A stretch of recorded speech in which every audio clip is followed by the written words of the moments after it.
How a broken birdhouse accidentally gave me the family of my dreams. I spent my entire adult life avoiding attachments until a 9-year-old girl walked into my garage holding a smashed wooden birdhouse and completely hijacked my heart. I'm 32, single, and my world used to revolve entirely around my oversized garage in the suburbs of Chicago. I like the quiet. I like the smell of sawdust, and the predictability of measuring twice and cutting once would make sense to me. People are messy, so when a new neighbor moved in next door, a 34-year-old single mom named Sarah, and her daughter Lily, I gave them a polite nod from the driveway and fully intended to leave it at that. That plan lasted exactly 3 weeks. It was a Tuesday evening. I was standing down a massive slab of walnut, wearing my heavy noise-canceling headphones, when I felt a sudden tap on my elbow. I turned around, and there was Lily. She was holding a completely destroyed, cheap craft store birdhouse. She looked up at me with big, serious brown eyes and said, "My mom said you fix wood. Can you fix this?" I glanced past her and saw Sarah standing at the edge of my driveway, nervously wringing her hands, mouthing the word sorry. I should have just glued it back together. Instead, I wiped my hands, turned off the shop vac, and pulled up a stool. I told Lily we couldn't just glue it. We had to rebuild it. Better. Stronger. I handed her a small piece of sandpaper and showed her how to smooth the rough edges of some scrap cedar. She focused so intensely you would think she was defusing a bomb. It took us an entire hour. When we finally finished, she traced her initials on the bottom. From that day on, my quiet, solitary garage was not so solitary anymore. Lily started coming over 3 times a week. At first, she just sat on an overturned bucket and watched me work. Then she started asking questions. Before I knew it, I was explaining wood grain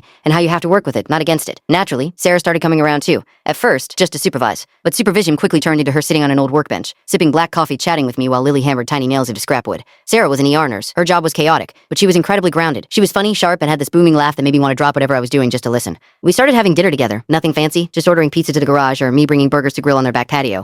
It just happened, and it became the best part of my week. I did not even realize how emotionally invested I was until Lily's school hosted a spring craft fair. Each kid had to build something by hand to auction off for charity. Lily ran up to me, practically buzzing with excitement, and said she wanted to build a bookshelf, a real one. We spent 3 full weekends on it. I let her do all the measuring and sanding, and I just guided her hands on the heavy tools when needed. She was so proud. At the fair, she stood next to that little oak bookshelf like it was a masterpiece. When the principal handed her the microphone and asked about it, Lily pointed straight at me in the crowd and said, "I built it with my best friend. He teaches me how to make broken things strong again." My heart nearly stopped.